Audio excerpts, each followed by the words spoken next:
My sister demanded I postpone my wedding for 3 years due to her divorce, then betrayed me in the most unthinkable way just weeks later.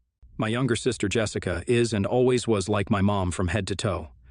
Unlike me, this became the cause of my mother's resentment towards me. By being like my mom, what I mean is that Jessica was selfish, greedy, entitled, jealous, and plain vile, while I was quiet, reserved, private, and non-confrontational as my dad.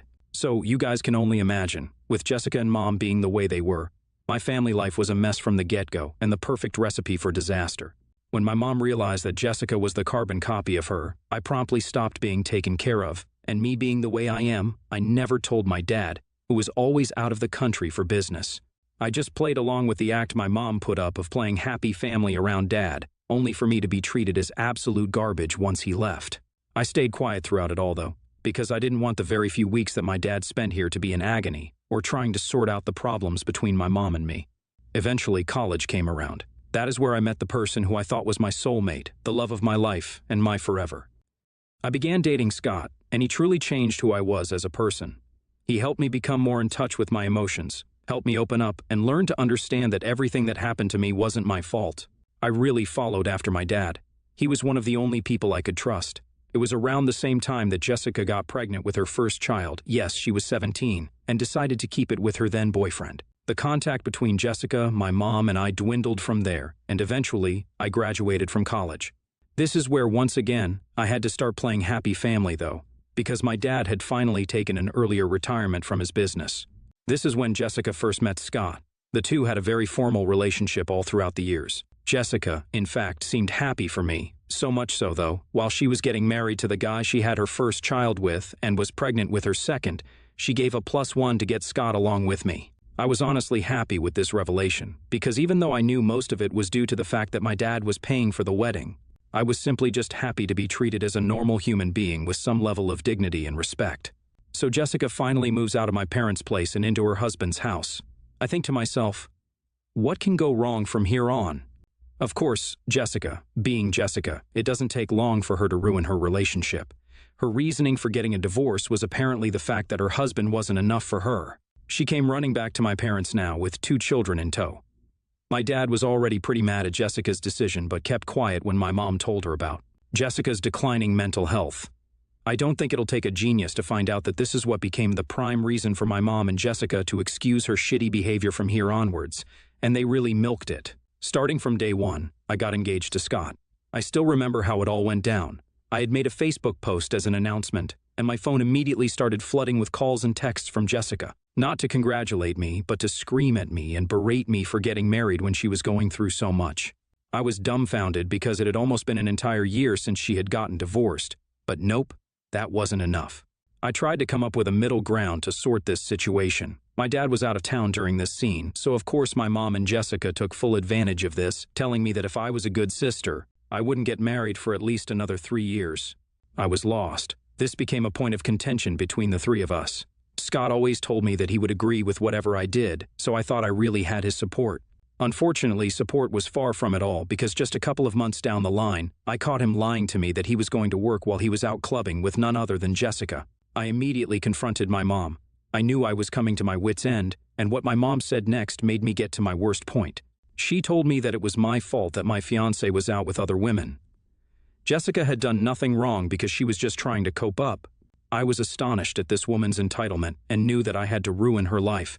So I first collected as much evidence as I possibly could from my texts and emails with Jessica and my mom. The texts were so many that I didn't even have to explain anything myself. I first sat my dad down and told him everything from the start till the end. The threats and the photos my friends had taken of the two kissing, etc. My dad was enraged. I don't think I've ever seen him this angry before. He immediately confronted my mom and Jessica, and the three of them got into a huge fight where my dad practically kicked the two out of his house. The next thing I did was just a shot in the dark. I just knew Jessica's youngest did not look an inch like her ex-husband, so I emailed her anonymously about getting a DNA test. I honestly did not expect anything to come out of this one, but to my utter surprise, it only took a mere weeks for her ex-husband to call her up and inform her that he was dragging her back to the court because both the children weren't his. Jessica was left weeping bitter crocodile tears because now she has close to no walking bank accounts to take advantage of, because I did this to her. Last resort, also known as Scott, I knew ruining Scott would be easy. I simply just posted the picture of Jessica and him kissing in the family and friends group chat, with no context. Everyone knew what was up, and it was. Like, ever since then, Scott's life has been a mess. His family refuses to take him into their place after I kicked him out, and is also looking into kicking him out of the family business he used to work in. Our friends refuse to talk to him too. And so, of course, since misery loves company, my mom, Jessica, and him have been living in this run-down apartment. All of this happened within the span of 3 months. And I know the aftermath of this all is much more. I was proud of myself for taking revenge for everyone who had wronged me, but now that the ego boost is wearing off, I can't help but feel tremendously guilty for ruining the lives of 3 people. Was I the a-hole? I first want to thank you all for your amazing comments, whether they were calling me the a-hole or were full of support. I think they were eye-opening. Regardless, I guess a lot of you were right. I really just needed some company and someone to talk to about this situation because all this time, I only let it all play out without venting out my heart to anyone. I thought about it all, and I believe that my dad, Jessica's ex-husband, and other people involved in this situation who might be going through similar feelings as I am, would be the best people to talk about this situation too, and I was right. The discussion between my dad and I revealed a lot and honestly just made me realize how much my dad is like me. When we sat down over a cup of coffee, I expressed my heartbreak and guilt over this situation, and he very promptly started telling me about his experience with infidelity. He explained to me how Jessica wasn't his bio daughter, in fact, and was a result of my mom's cheating. He only stayed with her because he knew my mom would separate him from me and Jessica both. I was stunned. It was like I had gotten some closure that I had been seeking for years. Both my dad and I sort of teared up as I rested my hand on top of his. And he told me that he was proud of me for fighting what was right instead of being scared to face what life had to offer, like him. I gave him a hug and told him that he did everything he possibly could. We then just sat and talked a bit about our plans ahead. Ever since then, I've been feeling like a weight has been lifted off my shoulders, and I know this feeling will increase as I talk to more and more people about this situation. For now, though, this is all I have to update you guys on. We'll post again if something happens. I finally ended up meeting Jessica's husband, and I feel like this meeting was some sort of a slap in the face I desperately needed. Well, Jessica's husband, Alex, told me that Jessica's second child actually belonged to Scott. I was left with my jaw dropping on the floor because it clicked to me how much her son actually looked like him. Alex told me that he wasn't really going to tell me this, but upon hearing about my condition and guilt from my dad, God bless his heart, he told me that he thought I deserved this closure because he knew Scott would never tell me this. While looking into my eyes, he was right. It now made sense why Scott moved in with Jessica and my mom, and honestly, once again, I just feel like my guilt has started to fade away. A man like Scott and a woman like Jessica and my mom truly do not deserve anything good in life. After my voyage of seeking closure from one person after the other, I came to the decision that I needed a change of air and just wanted to move somewhere far away for a while. And very luckily, my company offered me an opening they had in Europe, which I've decided to take up. My dad, too, has decided to move into one of his other houses outside the state while filing for a divorce from my mom. Thankfully, they have had a prenuptial agreement, so my dad isn't looking to suffer any major losses from his divorce. Furthermore, according to our mutual friends, from what Scott has told them, he has been running like he's seen the plague ever since Jessica told him that the baby is his. It's really funny because it only goes to show how he would be if we ever got married and had kids of our own someday, once again making me glad that the trash took itself out. Thank you all for being here and supporting me through my journey. NTA. With your mom, Jessica, and Scott acting the way they were, these things were bound to happen to them. And honestly, I firmly believe that this is just the beginning of their downfall. Don't make yourself feel guilty, OP. NTA. I don't see what OP did wrong. What I'm really weirded out about is the dad who has been blind to this all, to the point that OP literally had to sit down and tell him about everything. Regardless, glad he stood up for OP. I'm 22 now and currently working as a software programmer. The pay is good, but due to the nature of my job, I gained a lot of weight. I don't really like sports, and other exercises, such as jogging or cycling, don't really motivate me. To overcome this, I worked as a cleaner at the local mall for 5 hours a day for Saturday and Sunday. I work from 8 a.m. to 12 p.m. on the weekend.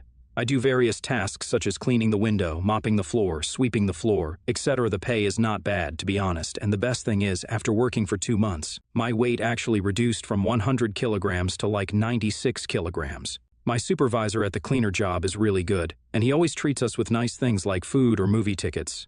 I made a lot of friends, too, from various backgrounds. Since I'm working near my neighborhood, a lot of people I know will see me cleaning in the mall. Thus, they have begun to gossip that I lost my job. The gossips are, I faked my degree, I have gambling debt, which is why I need to work 2 jobs. My parents don't really like this, and advise me to stop my cleaning job, as I am affecting my own reputation and image. Even my smallest sibling got teased by saying their brother worked as a cleaner in low class. Even, some of my friends don't want to be with me anymore due to me being a cleaner. Like when they see me in the mall, I say hi, and they act like they don't even know me. I told my parents I like my job, and it benefits my health. I asked them, I don't care about the gossip. They are not good people, I say. As long as what I do is legal, what right do they have to look down on me? Am I the a-hole to keep my cleaning job and cause my family to handle the shame of me working as a cleaner? Edited the part where I wrote, I faked my degree and I have gambling debt. I don't have those. It's the rumors. I wrote it wrongly and confusing originally. Sorry. NTA, NTA, NTA. We as a society need to drop this attitude. There is nothing low-class about any job that needs to get done. If anything, I respect those workers more than the asshats in suits doing jack to help anyone. NTA, OP, and good for you on choosing a job to help you get more physical activity for your health. That's genius. NTA, I admire you because you found an amazing solution for your health with money, social benefits, the benefits, and the new people you're getting to know. It's worthy. Who cares if a couple of a-holes in your town like to gossip because they have no life? If you keep not caring about them, you've won in so many ways. Ha ha. Hi all.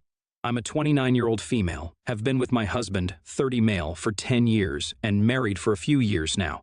We've had a rocky relationship on and off because he has a serious passion for a specific sport, and I often feel like I'm second best to said sport. Not only does he have a job working in his sports industry, but he helps coach a team, and during this season, has practiced 3 to 4 days a week and for about half the day on Saturday. On top of this, he is constantly traveling for events during this season, at least 4 multi-day trips, usually more like 6 to 8, and 2 of them are major events, and he's gone 4 to 5 days. I work 2 jobs, part-time in retail food service, and full-time as a custodian for school. Because of this, I get the same breaks as the kids. My husband's 30th birthday is soon, and honestly, my field is barren. I have always gone all out for his birthday. I planned parties, make his favorite meal and dessert, buy him presents and cards, planned trips, plan events with all his friends like laser tag. The only time we did something low-key was during the pandemic. On the other hand, my birthday falls right around the 3-quarter mark of his sports season, and we haven't ever done anything special for my birthday that I haven't planned, and the last thing I planned was in 2017. He always gets me some presents and a card, but there's no party, no trips, nothing big because he's always too busy with his sport. Most of the time, he misses my birthday itself because he either has practice or he's away at an event.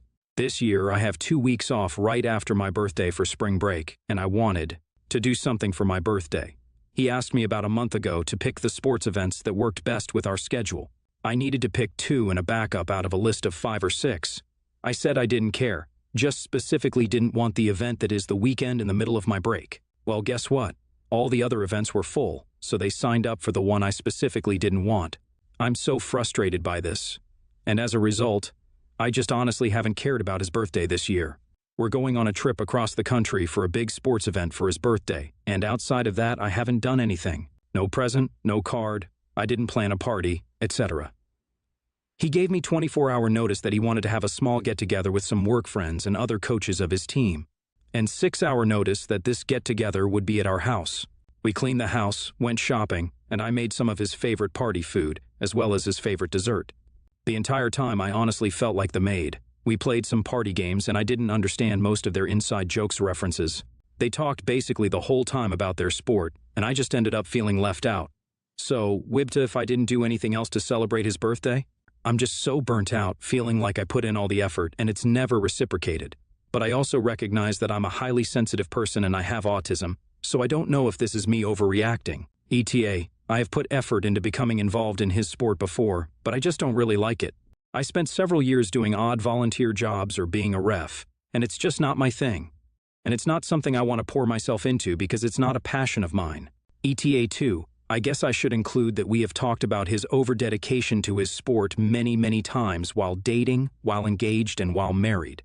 This is not something I've just been stewing over for a decade and getting progressively more pissed off. We've talked about it so much, I'm not sure what is left to say on the topic, but maybe we aren't talking about the right things because nothing ever significantly changes. ETA. 3. Taken from a comment describing how his involvement has changed over our relationship. He wasn't this involved at first. He was just a coach, and then he got a job at a company involved with his sport, and then he began coaching there too, and then he had to travel more. And then his company started doing their own mini sport event, which he's now involved in.